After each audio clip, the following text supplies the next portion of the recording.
Support comes from Missouri Forest Products Association, committed to sustainable and sound conservation of the state's forests, which support more than 41,000 Missouri jobs, resulting in a $10 billion industry. ChooseWood.com. It's Monday, June 13th. This is The Gateway. I'm Wayne Pratt.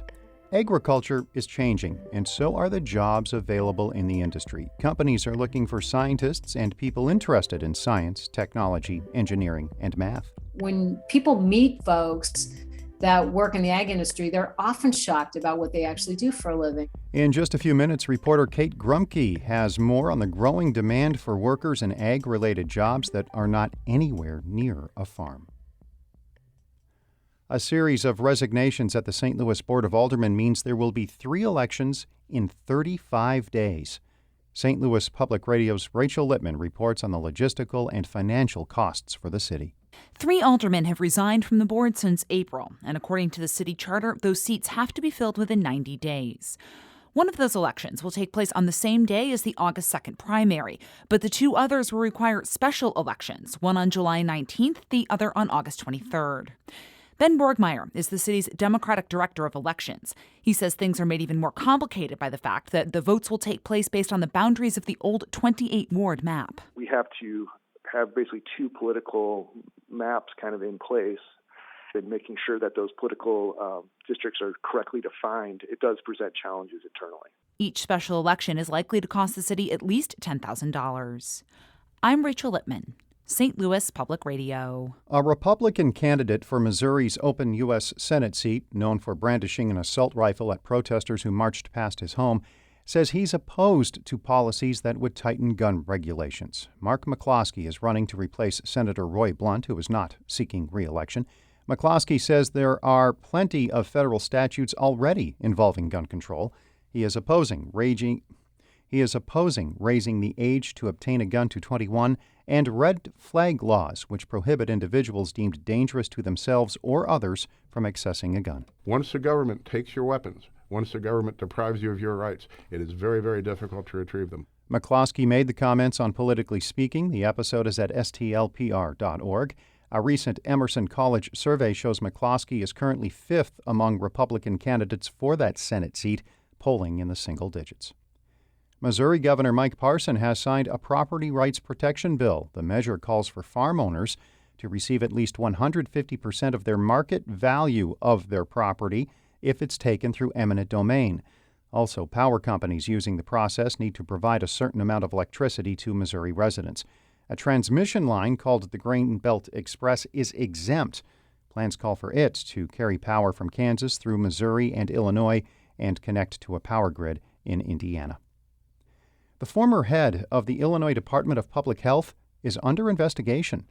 Alex Degman reports. The Inspector General's office is looking into whether Dr. Ngozi Ezike improperly negotiated for a new job with the state-contracted entity while she was still head of IDPH. Illinois ethics laws require someone to wait a year after leaving the state, but lawyers for Ezike told the Better Government Association they weren't negotiations with Sinai Health System, just information sessions. And those weren't contracts, but statutorily mandated grants. Elisa Kaplan, head of the group Reform for Illinois, says the rules can be confusing. She's not a lawyer. She probably felt that she had asked people with more expertise on the issue than she had, and therefore she was in the clear. Kaplan says the state could clarify the existing law or take another look at the law's original intent. I'm Alex Degman. The era of free school meals for all students in Illinois is coming to an end. The Illinois School Nutrition Association has been lobbying the federal government to extend COVID area waivers that allowed public school students to eat for free regardless of income. Association President Kevin Harris says if students have been eating for free for 2 years, it would make sense to keep it that way. Over 50% of the population of the United States is receiving free or reduced priced meals. And going forward, I don't think it would be that big of a hit to include all students under free meals at this point. All such waivers will expire by June 30th. Harris notes some expired on the last day of school.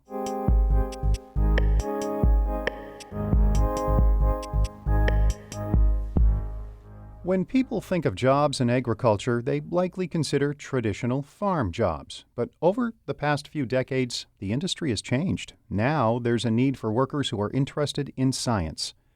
Reporter Kate Grumke has more on a new crop of ag jobs that do not fit stereotypes.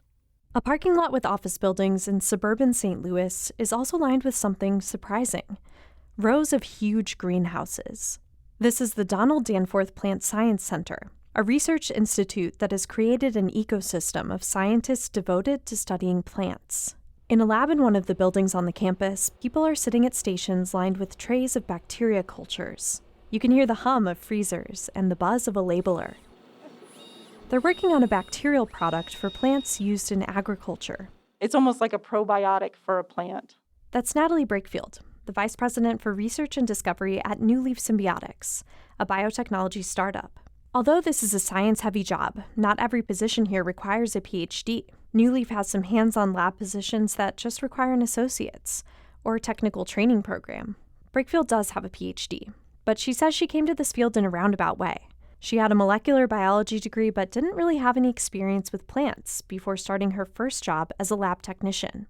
Well, I knew I liked science. I didn't really know these kind of jobs existed.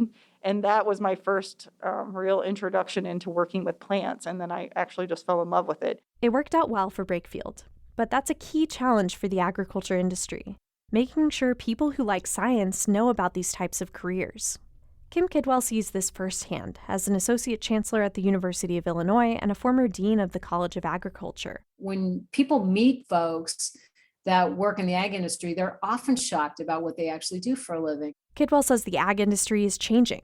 Jobs are more science-focused, and they're available for people with every level of education. You know, there's a lot of engineering, there's a lot of business, there's a lot of computer science, there's so many things that underpin what we do in food and ag, and people just don't connect the dots. What we're hearing is there's an incredible demand for scientists at every category. That demand for workers is also being felt at Corteva Agriscience, which is a global company that produces things like chemicals and seeds. Corteva has about 500 open positions on its website right now. Almost half of those don't require a 4-year degree, says Ann Holliday, Vice President of Human Relations. We are growing as a company, and so we need more than we ever needed before from a talent perspective. Back in St. Louis, a program is trying to fill that worker pipeline by training students to work in labs. Elizabeth Bodeker runs St. Louis Community College's Center for Plant and Life Sciences. So you'll each have one pellet. She's handing out materials to her students for a class exercise. You'll need that too, but... Bodeker says even without a 4-year degree, the grads of her program are in high demand. You are getting some solid foundation, and there is a huge workforce demand right now. So the odds are pretty good. You're going to get a job at the end. One of her students is Kasia Waniolka, who was exposed to agriculture early. She's Polish and grew up on a farm. Waniolka has always been interested in science, but has an untraditional education background. Over the years, she had taken classes at different institutions in the U.S. and abroad, but never finished a degree. But it's fine because everybody's education takes different pathways, and I think this is important to recognize that not every pathway is good for everybody. Waniolka says she's glad to have finally found her field. She's working part-time at a plant science startup as she finishes up the community college program. After that, she says she wants to keep doing research in microbiology. I'm Kate Grumke, St. Louis Public Radio. This story was produced with the help of Harvest Public Media, a collaboration of public media newsrooms in the Midwest reporting on agriculture and rural issues. Shula Newman is the executive editor of St. Louis Public Radio, a listener-supported service of the University of Missouri-St. Louis. Music by Ryan McNeely of Adult Fur. I'm Wayne Pratt. This has been The Gateway.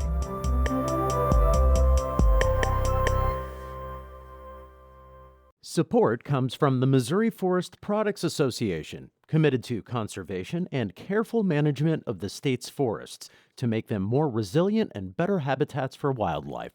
ChooseWood.com.